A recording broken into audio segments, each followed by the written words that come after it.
Your role here as a soul is not to sacrifice your peace so other people don't have to face the consequences of their behavior. One more time. Your role as a soul, your beingness, is not to sacrifice your peace so other people don't have to face the consequences of their behavior. I understand it's a double negative, but it's the clearest way I can say it. Welcome to Intuition, Your Joy Compass. This is the podcast where intuition gets embodied and joy leads the way. This is where we integrate your humanness and your soul. They don't have to compete and they don't have to work against each other. Your soul comes in with joy. Your human self wants to learn joy. It just makes sense to merge them. I'm Vicki Baird, your intuitive guide, and also your wisdom-led mindset coach. And I want to bring the truth that you do not have to transcend your human experience to feel lit up and to feel aligned. You need to integrate it. And that is what we will do here. Hi there. I am so glad you're here today. This is a podcast I didn't plan out. I don't have organized. So good luck following me along this process. But it's something that I had a realization around very recently, 2 days ago recently. And it stopped me, as they say, in my tracks. It pulled me up short. Not completely a surprise, and yet something that I know a lot of people, especially those of us who are empathy wired to the nth degree, have had issues with. So I'm talking most of my adult life, like decades. I'm going into my 57th trip around the sun on this planet.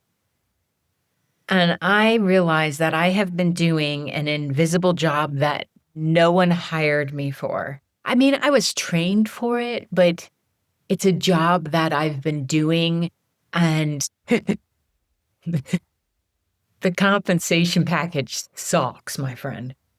I have been, and I think you're going to recognize yourself in this. Some of you will. I've been the person who steps in when things get chaotic. I'm the one who can smooth things over. I'm really proud of the fact that I'm a good translator, not of foreign languages. Sorry, we're stuck there, but of emotions, of what somebody meant to say, not speaking for them, but translating.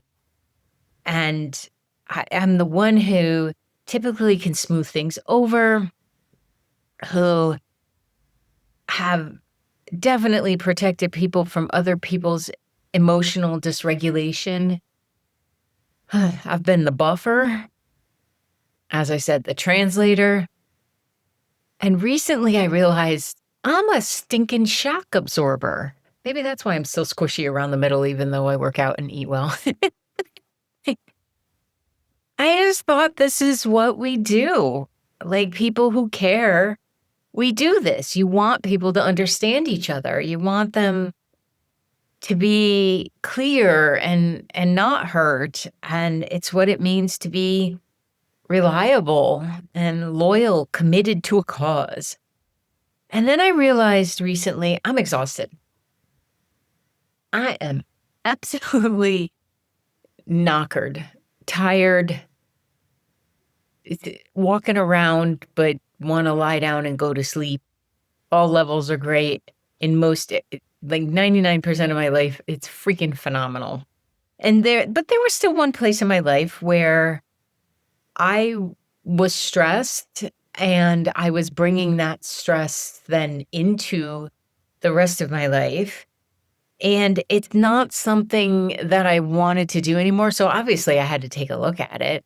I love uncovering where I am getting in my own way, as someone said this morning about themselves, to which I said, you're not getting in your own way.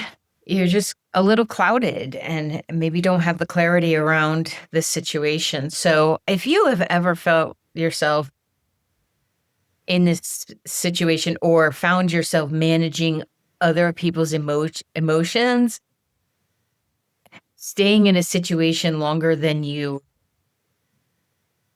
feel as healthy because you're holding it all together. You feel like the cream in the Oreo or the glue, and are wondering why you're the only one who seems to see the problem.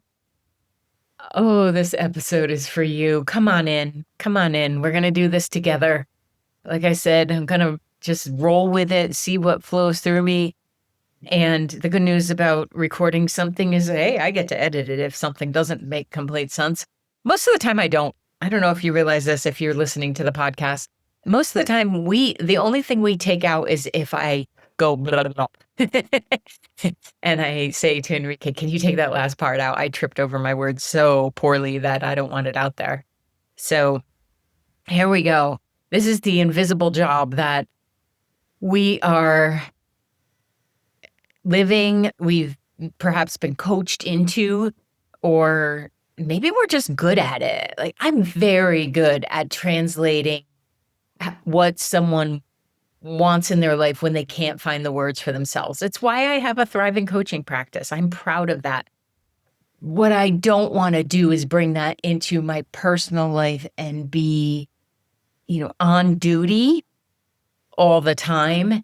And especially if someone's not asking me to be there. I mean, that's presumptuous. That's just that's rude, Victor. So I feel like this started in my childhood in what I would consider like a protector pattern. And you may recognize yourself in this, in that perhaps you're the person who has had to, or in your childhood, had to regulate the adults who won't regulate themselves. And this is the statement that brought my awareness to that I was doing this. I was regulating grown-ass adults and just not able to do it because who can be in charge of another adult? And maybe you've been the emotional shock absorber in dysfunctional systems, that person that says, well, I think this is what they meant, or this is what I know to be true, or hang on, let me check on that and see if that's really what's going on. Maybe you're someone like myself. I make chaos functional, man. If you give me chaos, I will build a bookshelf and I will put the manuals on there and I will help you create a plan to get out of that chaos. But one thing that I realize is that when we make chaos functional, well, that absolutely means it never has to change. We never disrupt a system. And then, like, I realized I was doing emotional labor that no one hired me to do. No W-2 out there for it. So how do we get there, or how do we get here? Well, it usually starts in childhood. Maybe you, like myself, protected siblings from a volatile parent. Maybe you kept your mom from melting down by, being the good girl or bringing the humor or making sure all the chores were done, whether, she asked you to do it or the siblings were doing it. Maybe you learned that there's so much dysfunction that you better bring some function to this function. And I really apologize for my dog who's licking in the background. Willow, no. She just came back from the hospital. And I firmly believe she's just trying to get the smell off of her. But I have to stay in the same room with her so I can watch her. And I felt like I wanted to do this. And yeah, maybe the stress of going through what we just went through in the last couple of days allowed this to percolate out. But back to how we got here, it gets reinforced over time, doesn't it? Like, so many people used to say to me in my childhood, teachers used to say to me, you're so good at handling the situation.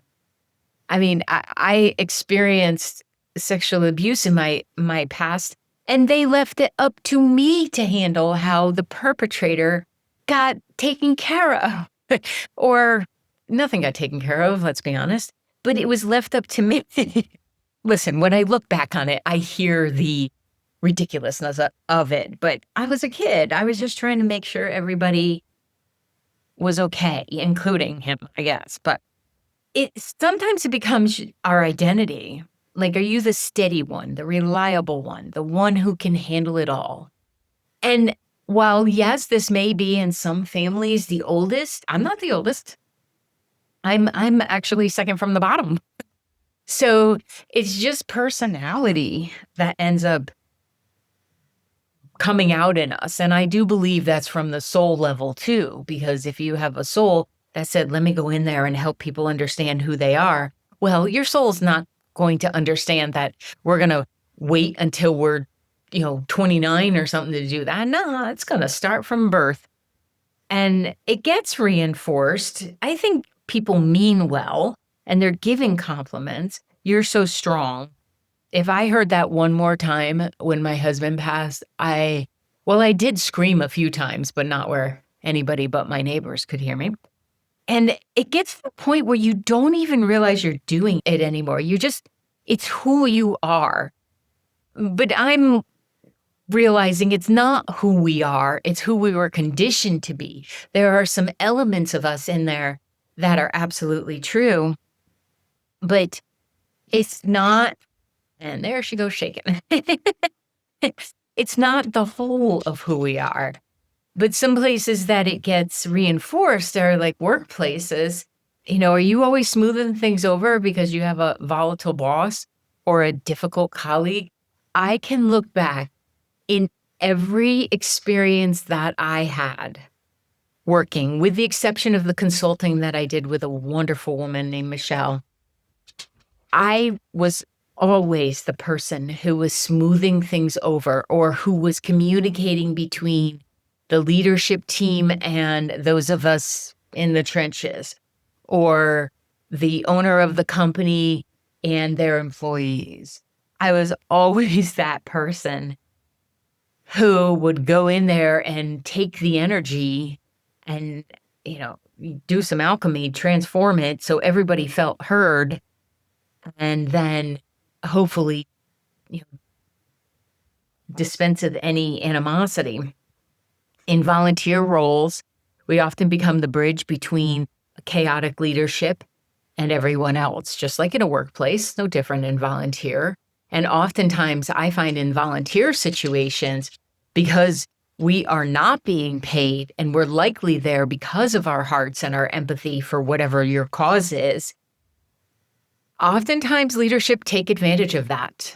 And I don't think it's knowingly. They're still in the place. Although I can't say that about all, because I did consult on a case one time. A case? It wasn't a case, Vicki. I consulted in a business one time where the person who ran the organization, the non-for-profit organization, absolutely knew what she was doing. And it was borderline diabolical. But it happens in friendships too. You're always the one adapting, accommodating, managing their moods.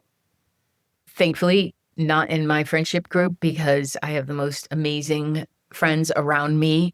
And once I put a boundary up about 10, 11 years ago, all that cleared out. The family systems, are you the peacekeeper? Are you the one that holds everyone together or makes the holiday happen and no one goes to jail? And the same with, like, if you're in community groups or a book club or anything like that. I have a lovely book club that I belong to. See the changes that can happen? And these changes happened before I even realized that I was necessarily in this pattern. I would have said the common thread here is that I am someone who likes to help, who wants things to be of the highest vibration and intention. And so that's what I end up bringing to me. And I'm hereby declaring on this day in late March that I'm not doing that anymore. And the common thread is there's often a person or a system that's creating chaos. It's not always, sometimes the person at the helm is trying to mitigate the chaos and really is doing their level best to bring about the change that could help everybody. But there's always something that's tipping it off. And if you've made it your job to absorb the impact, thinking that everyone else can then function, you may be actually getting in the way of real change. And I say this as a recent awareness for myself. that I have to step back in this situation because while I'm asked for help, very pointedly asked for help, everything I bring with my experience, my knowledge, successful business is not being heard. And eventually you have to stop hitting yourself over the head. Because what does it cost? There is a cost to this. It takes from us. The very first thing is energy. It my absolutely love him to the end of our lifetimes and beyond partner said to me, "Do you realize this is the only area in your life you have stress?"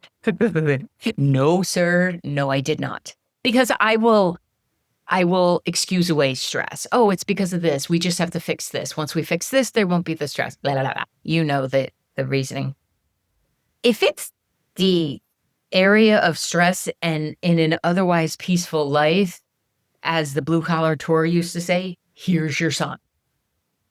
If you're carrying tension that isn't yours, are you feeling like you care more about the workplace, the organization, the partnership, the family, whatever it is? Are you caring more than others in the room? I don't want to make this a comparison. I want this to be inventory for you so that you're asking yourself, am I carrying something that isn't mine? Because empathic reaction, clairsentient absorption, are you bounding paper towels? And when you are, you'll be exhausted in ways that don't make sense given the actual work you're doing.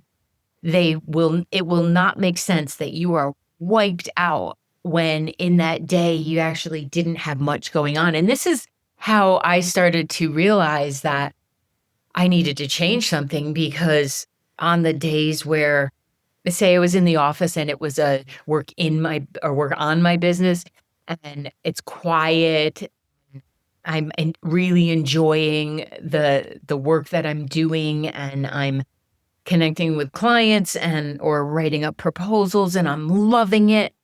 And yet I would feel like, that proverbial wet gluten-free noodle that night because I just could not function. And that's not me. I have a lot of energy. And now that my thyroid's regulated, I can go for 18 hours and then say, oh, shoot, I might want to sit down. But I was exhausted in ways I just did not comprehend. That's that cortisol exhaustion, right? And then a wonderful friend of mine pointed out that it's really sad that you can't show up authentically as yourself because you're so busy managing the chaotic turmoil that's in this area of your life. And that I heard. I heard it. She texted it and I heard it. And I'm so grateful because, if you've listened to this, I say go authentically or don't go at all. But I'm also human and I can lose myself in service. I absolutely can. I love to serve. I love to help people, but I also have to remember that I have to help myself. And I'm asking you to do the same thing. That if you're constantly code switching or adapting or buffering, and the real you is getting smaller and smaller and smaller or shifting, I felt like I know I was, but I also felt a few months ago that I was taking on judgment and negativity that wasn't my own, but I was also participating. Even if I wasn't saying the words, I was participating. And authenticity, true authenticity, not the buzzword in spiritual circles, but true authenticity matters to me. And that's where we have to talk about beautiful boundaries. And what are some of the sacrifices that you are making in the perception that you are keeping the system stable? Because you're probably not keeping the system stable. I just had a picture of, in the old vaudeville acts, they'd have the plate spinner. I just had that picture go through my head of, I'm keeping it stable. It's all stable. But meanwhile, it's only spinning until you can get back to spin it again. And when that happens, we can get lost and then we end up staying longer than is beneficial for ourselves, whether that's staying longer in the conversation, staying longer in the relationship, in the job, in the committee, in the volunteer thing, wherever it is. It feels like there's cement that's not quite dry, but it's drying around your feet. And if you're conscious, you can look down and go, oh crap, I need to get out of here, because you've maybe taken on responsibilities that aren't yours. Like I said earlier, no one asked me to do this. My parents definitely trained me and teachers trained me to do this, and my marriage trained me to do this, but no one asked me to take on as much as I take on in other areas of my life, except when I see something that could be solved, I want to help. I just want to do it. I was at Tractor Supply the other day getting salt licks for my friends at the rescue. And this woman who size doesn't matter, because judging from what she was buying, they were livestock supplies, and which tells me that woman can hurl a 50-pound bag, but she barely weighed over that. So I stopped and said, can I load these for you? Part of my workout today. And we had such a good conversation. But my point being, like, that's how I want to be in the world. I want to be of service, expecting nothing in return, but be of service. But when it becomes this fixer role or perception of fixer, or the in protection of the other person, what did I call it earlier? Anybody remember? Protection pattern. Like when you do that, it has to affect not only your emotion, your body, but also your spirit. And it can go on for forever, honestly, until you have an awareness of it. Like I said, I'm in my 5th decade of this and feel like I really, really got it through this last experience, which I'm so grateful for. And that is because you're hearing it on the other side of a loyalty trap or something along those lines. And the realization that this is energy I willingly gave out. Again, nobody pulling from me, but energy I gave out that I could have been contributing to my business, my household, our hiking, because it really suffered last year, and peace and that joy. I mean, what the heck's the name of this podcast? Joy. But it's easy to tell ourselves stories, and we end up in the loyalty trap where, you know, the one that I know I have been saying is, I am probably one of the few people that understand the true pressure of the person leading this board, this group. I'm probably the only one. Really, Vicky, you think that highly of yourself that you're the only one who understands that? First of all, I'm not. And second of all, understanding does not require sacrificing oneself. You can understand and not lose energy over it or spike your cortisol because of it. Another one, this is going to sound annoying to me when I say it, because I have said it so many times in my life. I can see the good in them. Well, fabulous. Good job, Vic. Don't want to change that about you. But that doesn't mean that you have to absorb the harm. I don't have to absorb poor behavior or immaturity or a lack of them showing up, so I double the load, right?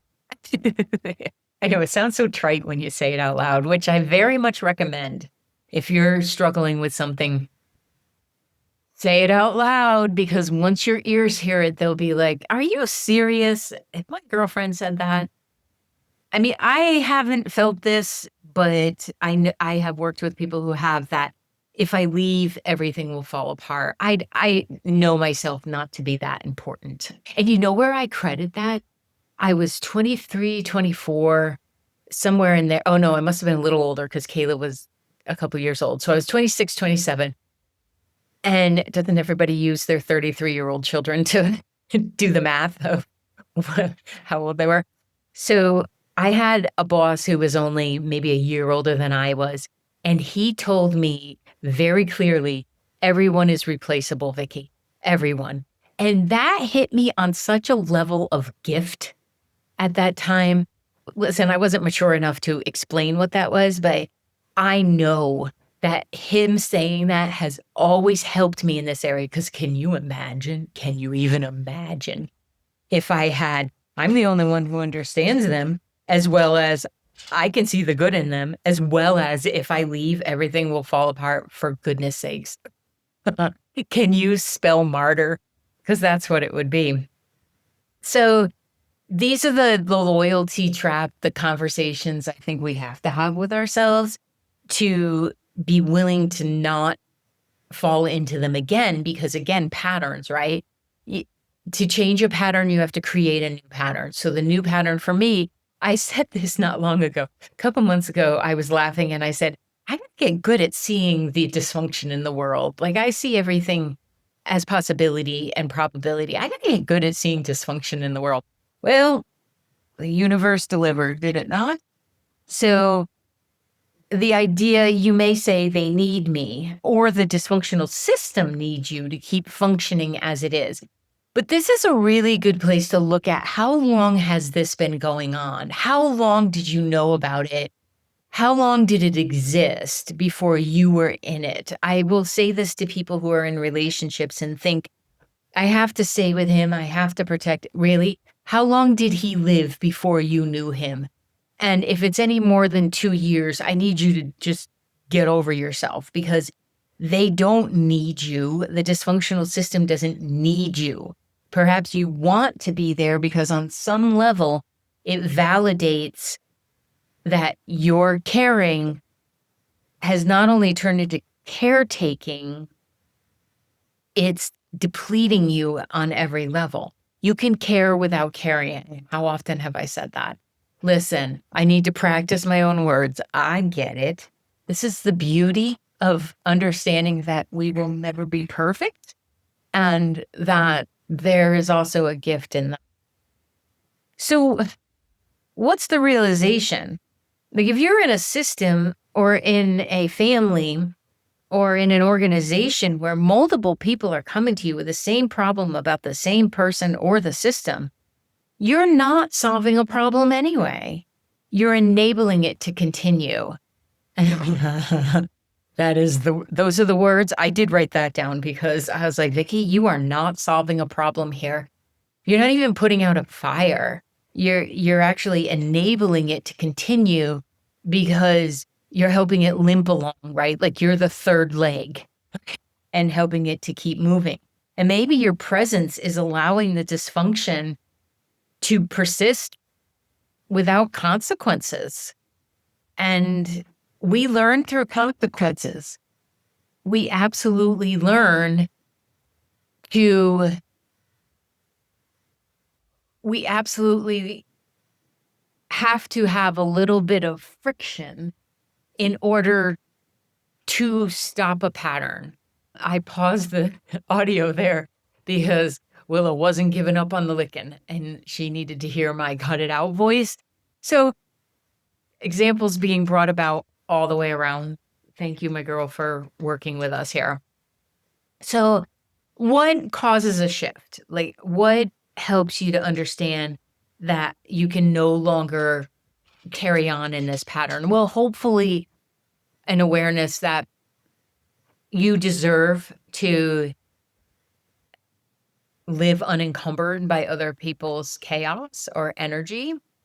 You deserve the wake-up call that you may not be done with the work. Maybe you still want to have this job. Maybe you also want to be part of the organization or the board or the relationship. And you're not done, completely done, like hang up my badge, I'm out of here. But you're done with the role of the protector of the pattern. Maybe that's the role. And if you hear yourself giving the advice to others that you're not taking, that's a very clear indication.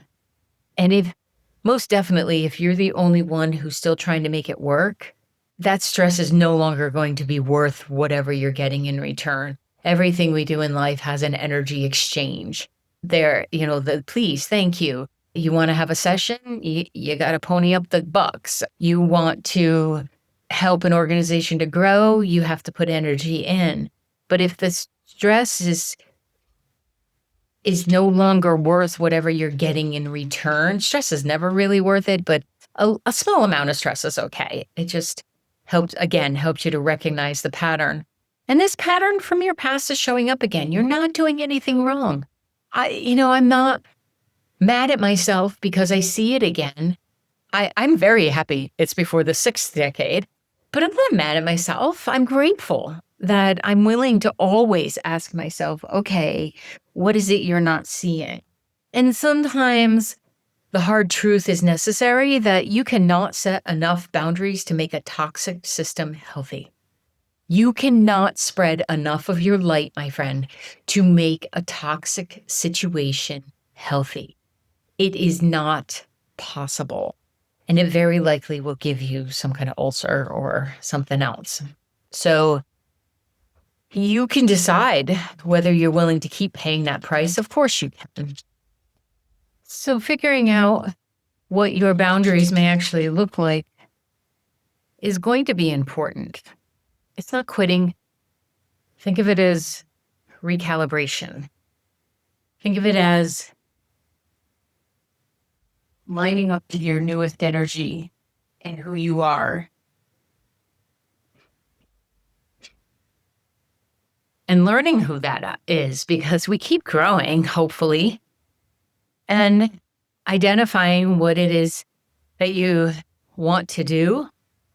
If you still love the work, is there a shift in your mindset around the work that could help? I'm not ever suggesting that you stay in a toxic situation, but sometimes shifting how we see it can make a huge difference. And you can identify what you've been doing that isn't yours. Where's the emotional labor? And then picture just putting that down. I am not carrying the emotional labor anymore. All of us had childhoods. There's some emotional labor that every one of us carried. And what's not yours anymore to carry, kiddo? And if it truly is an efforted thing, it's not emotional, or if there's a physical aspect to it, well, you could scale back to what is your part. And in my case, refusing to buffer, translate someone else's meaning, or in my own way, regulate the energy of a situation or a place. And that will also have people experience the natural consequences of the dysfunction. And you know what? Some people like dysfunction. They like it. So we can think it's not fun just because the word's in the middle, but some people actually do like it, and you don't have to associate with them. I don't care if they are related. You don't have to associate with them. So the conversation may look like, I would like to talk about how I'm showing up here. I'm going to be scaling back, which is exactly the conversation I had, is I'm going to scale back. I'm not interested in any committees. No, thank you. I did enough PTO and volunteer and all that kind of stuff over the years. I can't stand committees. Tell me, you need me to show up on that day to move stuff, to put stuff up, to carry things, to direct people. I am your gal. Do not make me sit in a meeting and talk about fundraising and marketing and direction or trajectory or any of those words. Oh, Lordy, I just want to get out of there. So you could offer up, what does sustainable look like to you?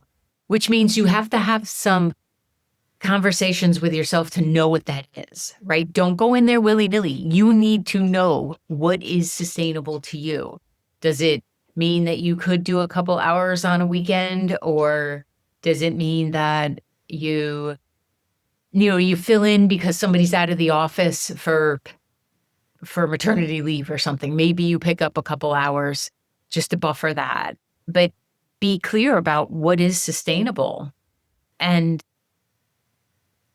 you know what? If the other person, and you could say this, I'm thinking now that I'm thinking out loud, if this doesn't work for you, I understand and I'll step away entirely.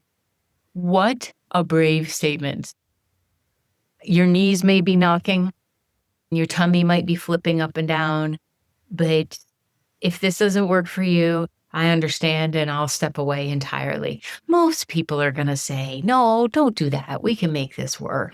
Because I really do believe that most people are not intending to be all inconvenient to our lives because they're too busy thinking about their lives. So I really believe that of most people. But that's a very brave statement to say. And their response will tell you everything. If this is a person or a boss, or, if it's a system, I can't do anything about the healthcare system myself, or the political mess we have right now.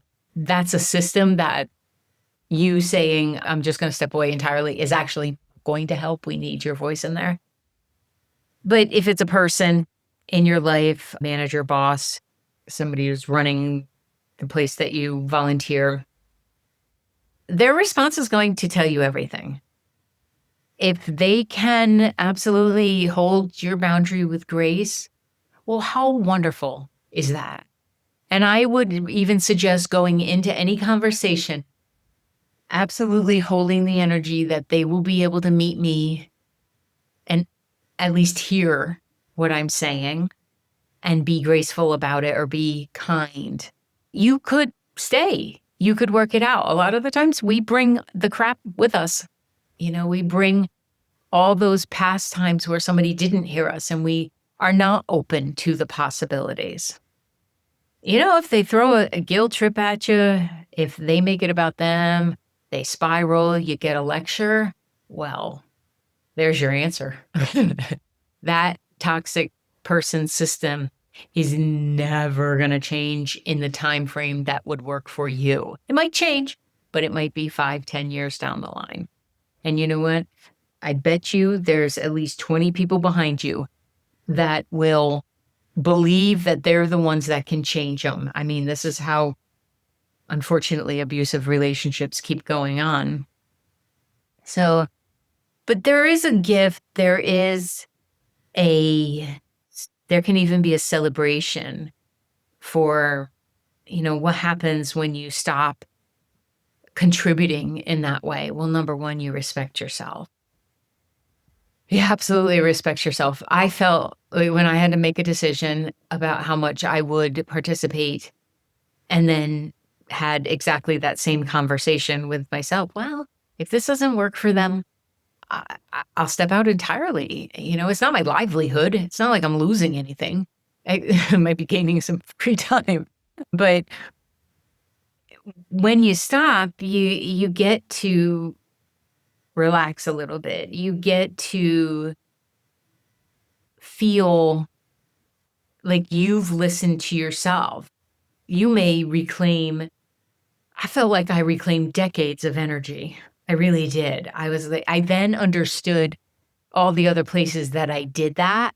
And there was a whole line of them. And you actually get to experience what it's like to participate in life without sacrificing your peace. And you may even learn what relationships look like when you're not doing all of the emotional labor. And when you're not completely busy holding everyone else together, you may just learn who you are. And that would be so cool. And you know what? The people involved, if there are others there, say you were the one buffering against the boss or whatever, and you decide, I can't do this anymore, I have to leave. Well, they will either learn to protect themselves or they'll leave too. they may be the ones that have better boundaries and it doesn't even get perpetrated because, oh, hell no. But you're also modeling what self-respect looks like. And that was a big one for me. When I thought about the changes that I needed to make, I was like, okay, I would be such a hypocrite if I work with so many amazing women to help them feel the self-surety, the respect within themselves, and I didn't model that. Oh man. Oh man. I would be one of those fakes in the completely made up spiritual leader category, right? And you're also could be showing them that it's possible to choose differently. And that's the other dog in the background. Why don't I shut my door? I don't know. I'll learn that next time. That's the next boundary. And the system will either adapt or it won't. It may face its natural consequences. It may fall apart. It may completely fall apart. But if it falls apart, it was falling apart anyway. You are not the glue. I promise you, you are not the glue. Unless you're the one running the organization, it just occurs to me now. Are you the one who's got the toxic energy? Maybe you want to listen to this and put it into place and consider what it's like to work with you. Do you fly off the handle? Do you make different choice every day depending on which way the wind is going? And I get that it might be out of your fear, but is this something you're doing? You could be. Yeah, you know how they say it's me? I think I'm the problem. You could be it. But if you're the one saying, I'm just choosing to not do this any longer, it will be a gift. There is a gift or opportunity in everything. Sometimes you just got to take time. It takes time to come to its natural conclusion. And you do have a choice to keep doing it too. Or you can retire, like myself, from jobs you were never hired for. You may have been hired for a job, but, adult nanny, maybe that wasn't it.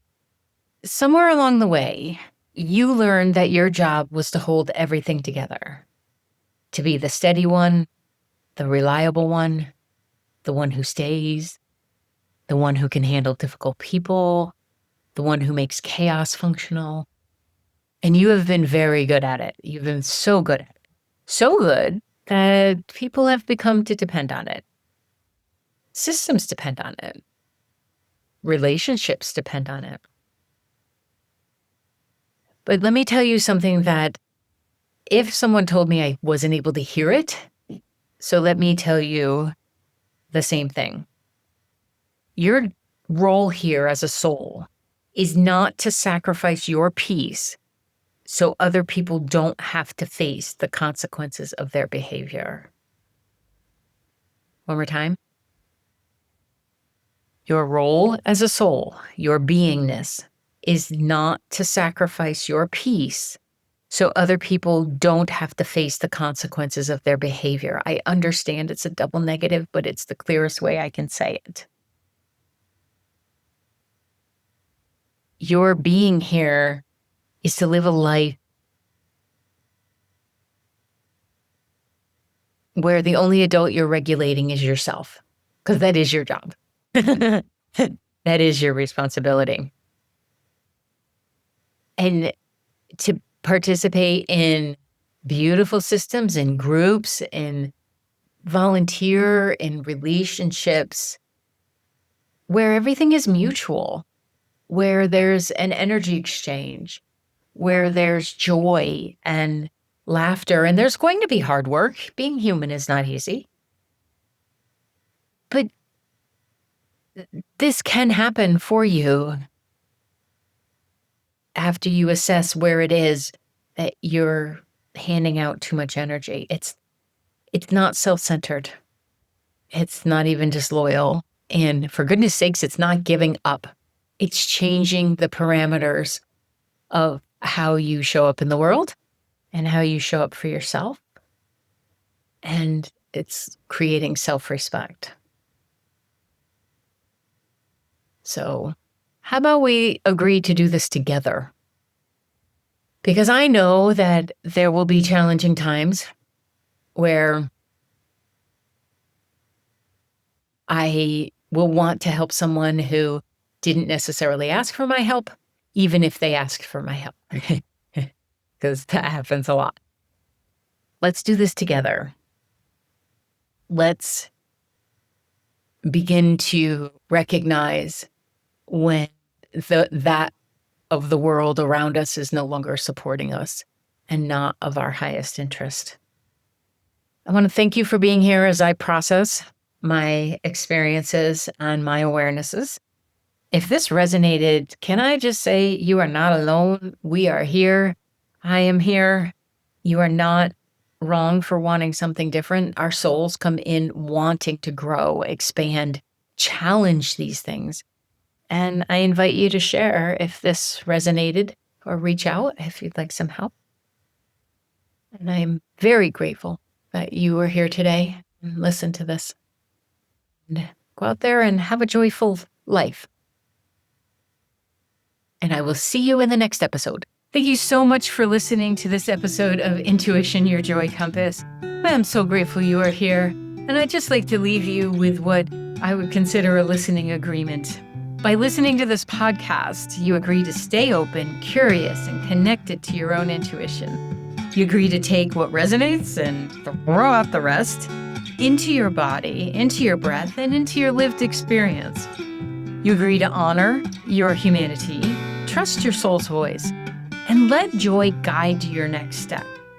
This is not passive listening, and this is not toxic positivity. This is conscious receiving. Thank you so much for being here.